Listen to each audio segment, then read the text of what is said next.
You never think of the U.S. Congress as a jobs program. On the other hand, what would Eric Swalwell be doing without it? Well, he'd be slinging drinks at a Fuddruckers at a strip mall. He'd be grateful for the gig. But he's in Congress, where his life is very different. When he's not shagging Chinese spies, he gets to travel all over the world at his donors' expense. Thanks to our campaign finance laws, Swalwell gets to live like a minor celebrity with a security detail that carries guns his voters aren't allowed to carry. If he wants to, he could hang out on the beach in a Hawaiian shirt with an umbrella drink, gold chains, and a chest wig. He could head off the Middle East to get more free camel rides. He could do a lot of things. What has he been doing? It's Spring Break with Eric Swalwell, brought to you by Bud Light and the CCP, it appears to be. So we were looking... I'm also concerned about people on this committee and their own anti-police rhetoric. This is a defund the FBI campaign effort.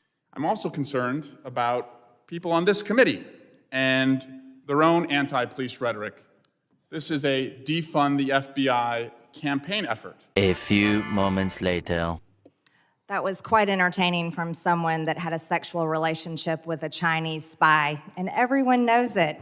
But I move to take our words down.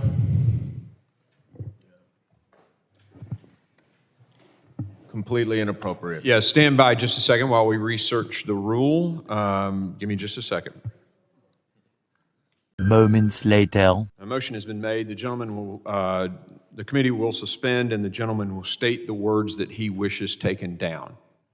Everything that the gentlelady from Georgia has said. No, you need to be more The specific. accusations of an affair with a Chinese spy, those are engaging in personalities, and those words should be taken down, and the gentlelady should not be able to speak anymore in this hearing.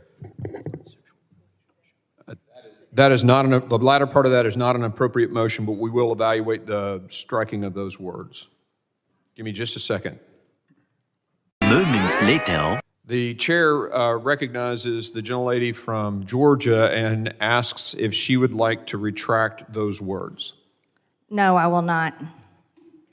More moments later. For those members who are wondering, we are looking into Rule Clause 1 of Rule 17 and the Rules of the House. Later. Okay, the chair rules that those words that were spoken are not going to be stricken from the record. Mr. Chair. The gentleman, Mr. Chairman. the gentleman from Mississippi is recognized. I don't think there's any question about what the gentlelady said. I've been on this committee from day one. We've never had an accusation made of any member like that. And I'm appalled at it. We all ought to be embarrassed at it. We are a better committee than what the gentlelady is trying to make of this committee.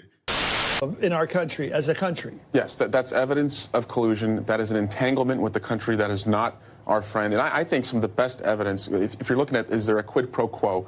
The quo really started to heat up after the Helsinki conference, right? Since Helsinki, where the interpreter's notes were essentially taken away, no other witnesses in the room, he has pulled us out of Syria, he has tried to take us out of NATO, and he's easing sanctions against someone who's involved in the Mueller investigation, Oleg Deripaska. You're a member of the judiciary. Do you believe the president right now has been an agent of the Russians?